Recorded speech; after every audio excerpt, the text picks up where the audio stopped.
10 ఏళ్లుగా పట్టించుకున్నటువంటి కచరా కేటీఆర్ నిన్న రైతుల మీద ముసలి కన్నీరు కాచి రైతు ధర్నా చేస్తున్నాడు. ఈ కచరా కేటీఆర్ ఒకటే సవాల్ విసురుతున్నాం. మరి నల్లగొండ ఫ్లోరైడ్ తో నిండినటువంటి ప్రాంతం 10 ఏళ్లుగా గతంలో మా గౌరవ మాజీ ముఖ్యమంత్రి వర్యులు కీర్తిశేషులు రాజశేఖర రెడ్డి గారు ఉదయ సముద్రం ప్రారంభిస్తే కనీసం దాన్ని పూర్తి చేయనటువంటి అసమర్థులు మీరు రైతుల పక్షాన మాట్లాడతారా?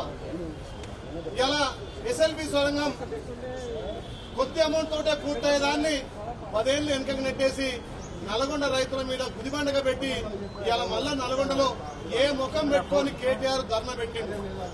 ఇలా కేటీఆర్ గారు అతని మీద ఉన్నటువంటి ఈ ఫార్ములా కేసులను పక్కతో తప్పనిస్తేందుకు మరొక్కసారి రైతులను అడ్డం పెట్టుకొని గతంలో తెలంగాణ సెంటిమెంట్ అడ్డం పెట్టుకొని అధికారంలోకి వచ్చి రైతులను ఏ విధంగా పట్టించుకొని మీ ప్రభుత్వం ఇలా మళ్లీ ఒక రైతు దీక్ష అని చెప్పి నల్లగొండ అంటే పోరాటాల గడ్డ.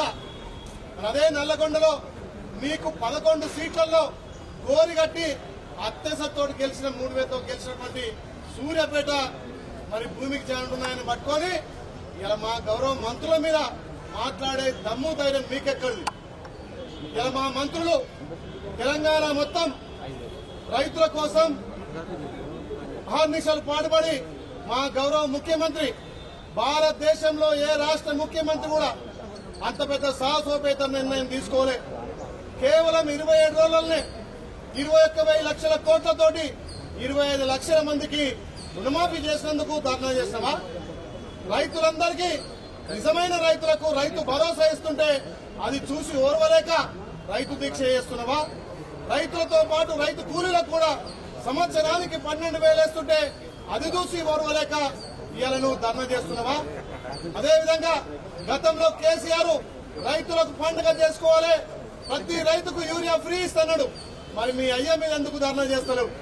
గతంలో 1,00,000 రూపాయలను 5 ఏళ్లలో రుణమాఫీ చేయలేక వడ్డీలకే సగం పోయి ఇలా మీరు రుణమాఫీ చేయకపోతేనే కదా మా ప్రభుత్వం మీద ఇంత పెద్ద భారం పడింది. మీరిచ్చిన మాట తప్పినప్పుడు మరి ఫామ్ హౌస్ మీద నువ్వు ధర్నా చేయాలి, మీ అయ్య కేసీఆర్ మీద ధర్నా చేయాలి. కేటీఆర్ మళ్ళొక్కసారి మా నల్లగొండ మంత్రుల మీద మాట్లాడే నైతిక విలువ లేదు. మీ అయ్య చాటును వచ్చి నువ్వు ఎమ్మెల్యేగా అయినావు, మీ అయ్య చాటు మీ అయ్య పేరు చెప్పుకొని మంత్రి అయినావు, ఇలా మామ పేరు చెప్పుకొని అల్లుడు మంత్రి అయినావు. ఇలా కాంగ్రెస్ పార్టీలో ఉత్తమ్ కుమార్ రెడ్డి గాని కోమటిరెడ్డి వెంకరెడ్డి గాని త్యాగాలు చేసి ఇలా ఉమ్మడి నల్లగొండకు పేరు తెచ్చిరు. బంగారు కొండగా ఉదయ సముద్రాన్ని మొన్ననే ప్రారంభించుకున్నాం. ఇది చూసి ఓర్వలేక రైతుల నుంచి వస్తున్నటువంటి ఆధారం చూసి ఓర్వలేక ఈ కచరా కేటీఆర్ మళ్లీ కచరా వేషాలేసి రైతులను పక్కదో పట్టియడానికి మళ్ళొక్కసారి ముసలి కన్నీరు కాస్తున్నాడు. మరి రైతుల మీద ప్రేమ ఏమైకుంటే గతంలో రైతులకు ఏ రకంగా సంఖ్యలు వేసినావు, ట్రిబ్యునల్ విషయంలో కూడా సంఖ్యలు వేసినావు. ఇవాళ మా ప్రభుత్వం కేంద్రంతో చొరవతోటి ట్రిబ్యునల్ కూడా టెండర్లు పెట్టకాడికి వచ్చింది. రైతులకు మంచి ధర ఇచ్చి అక్కడ మార్కెట్ ధర ఇస్తుంటే దాన్ని చూసి ఓర్వలేక మళ్ళీ మాట్లాడుతుండు కచరా కేటీఆర్. కేటీఆర్కి ఏమున్నా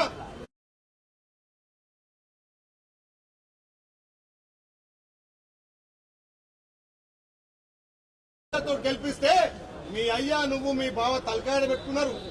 ఉమ్మడి నల్గొండలో భువనగిరి గాని అదేవిధంగా నల్గొండలో 2 పార్లమెంట్ సీట్లలో మీకు డిపాజిట్ రాలే. మీ పరిపాలనకు నిదర్శనం అదే కదా.